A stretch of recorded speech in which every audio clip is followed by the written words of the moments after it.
Okay, ooh. Thanks for coming out or staying in. You're in. We are going to review phone gimbals. We're going to review these. They're all good. Not really, some of them suck.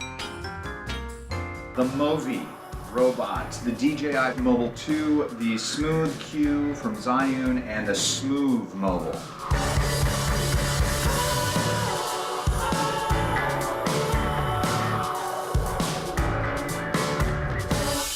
Okay, first things first, which one stabilizes the best? Not important.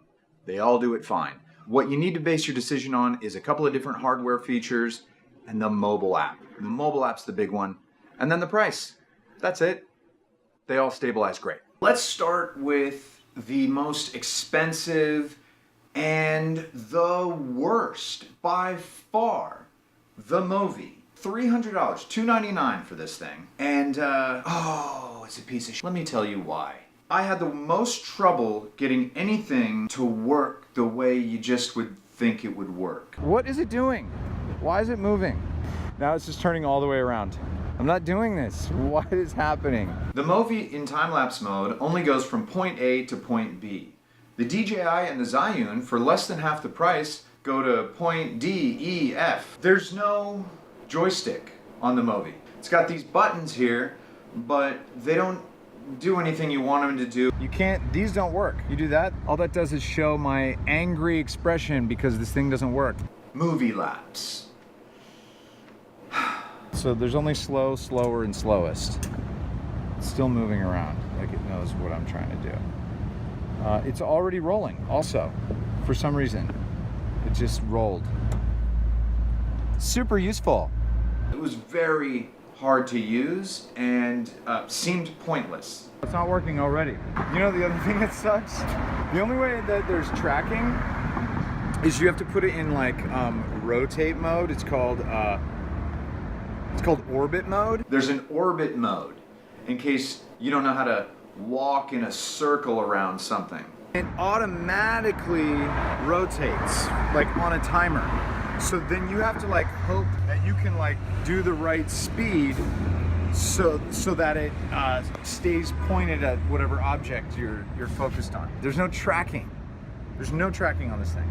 Orbit mode, complete waste of space. When I was shooting a time lapse with this thing, I noticed some weird jello effect in the app. The image was just kind of wavy and horrible. That is the movie recording function of the app that created a completely strange jello effect. So now that I've got my sweet time lapse, I want to just like look at it, right? So I'm like trying to put the screen toward me. There's no joystick, so I can't just joystick the screen toward me. It won't look at me, and if I try to turn it toward me, it also will not. And now I just broke it. This thing is a piece of trash. I'm not usually this annoyed.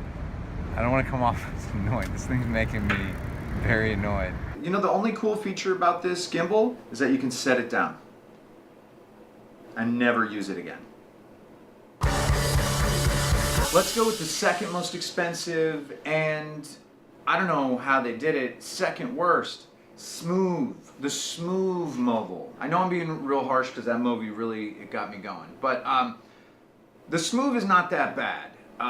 But there's one major thing that I didn't like about the Smove. Let's start with a couple of things that I do like. I will say this, the tracking worked okay. I did do a hyperlapse on this thing. It actually worked fine. It tracked what I wanted it to track. I like the extender. The extender's cool. That's as far as you can get it away from you. You can at least put two people in it pretty easily. You can get two people in it, but you can see your arm. Yeah. Or you can like have it in front of you like this and you can't see your arm, and then you can just like pretend you're in a scene and talking to somebody and somebody's just following you around with the camera. It's pretty much a novelty. It's kind of a cool novelty. I really dig it, but it's not enough to get around.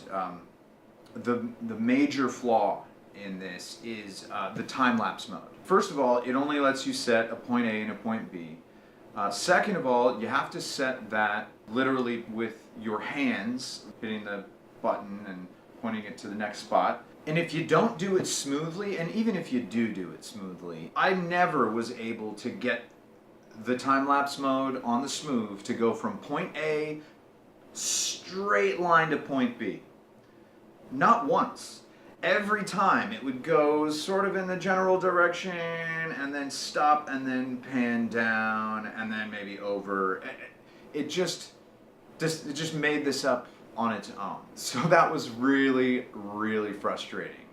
Because one of the coolest parts about having any of these gimbals is time-lapse mode. You get a tilt and a pan motion time-lapse. That's usually a very expensive feature. The cheap ones that you can buy, maybe the $25, $30 ones that you can buy on Amazon, they just pan.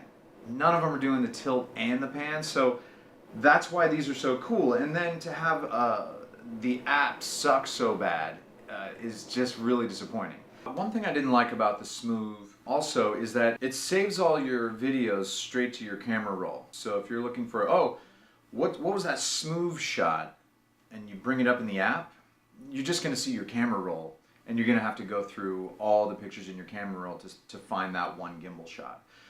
Cool thing about these other gimbals is the apps give you the option of saving it in-app or to your camera roll.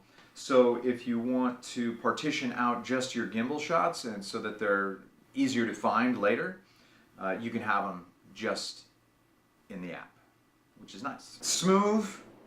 So close, but the fact that you're the second most expensive one, it seems like, you know, a quick software upgrade and maybe this gimbal's worth it.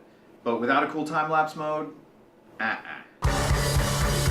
The third most expensive and totally the best, DJI, the Mobile 2. It's DJI's app, which is far and away better than any of the other apps, with the close exception of the Zhiyun. But it definitely beats the Zhiyun out as well, the Smooth Cue. I don't know who copied who, but their apps are dangerously similar. What's great about the DJI app is the time-lapse features. It's got time-lapse, motion time-lapse, and hyperlapse. The time-lapse is just your basic time-lapse function. There's no tilting or panning, no points to set, nothing. Motion time-lapse is tilting and panning, and you can set a bunch of points. DJI's got a nice function on the motion time-lapse that will let you turn the screen low lit while it's doing a motion time-lapse.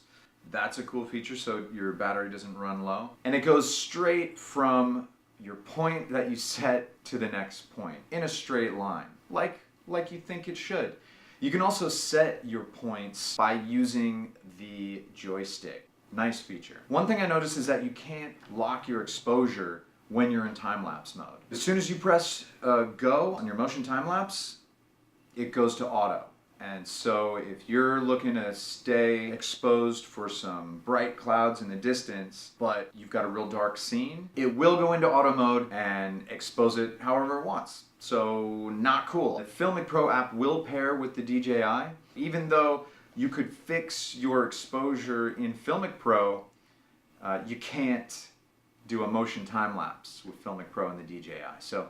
So far, I haven't found a way to do a motion time-lapse and fix your exposure. So DJI, hey, room for improvement. You're knocking it out of the park, but here's one area that probably just a quick feature update on the app would fix. Let us lock our exposure in for those motion time-lapses. Come on! Hyperlapse mode is pretty cool with the DJI. Hyperlapses are basically where you and your camera move over a great distance while keeping one object as your focal point. What you do is basically draw onto a face or to an object or anything that you want the camera to track, and the app recognizes it and follows that tracking marker as you move around, as it moves around. I had some good experiences doing hyperlapses with the DJI, and I also learned that you can't have any other objects move in front of the object you're tracking. It will take your tracking marker and point your camera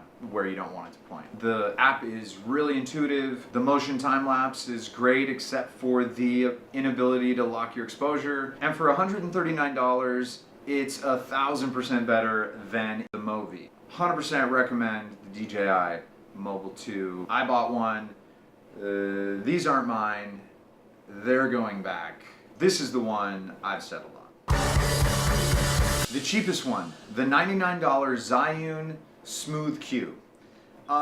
Don't have a whole lot of bad things to say about this. For $99, this is a pretty sweet gimbal. This thing is almost identical to the DJI. Motion time-lapse features, great. You know, it doesn't have an extender, but it's got cool motion time-lapse. So for a budget, this thing's gonna get the job done. You're gonna get some cool motion time-lapses out of this. You're gonna get some nice stabilized footage. Hyperlapse, not so much, because the tracking in the app really does not work that well on the Zhiyun. It looked like it was going to track it, but it just kind of went up and down and up and down and up and down. It's not great, but it does let you fix your exposure for motion time-lapse. $99, come on, this is great. And if you want to just spend, you know, 40 bucks more, get the DJI. You won't be able to lock your exposure for time lapses, but the tracking features are actually really cool. So you can track your face and kind of like walk around the room while you're doing a vlog or something. Just don't get this one. This is a waste of money. Horrible product.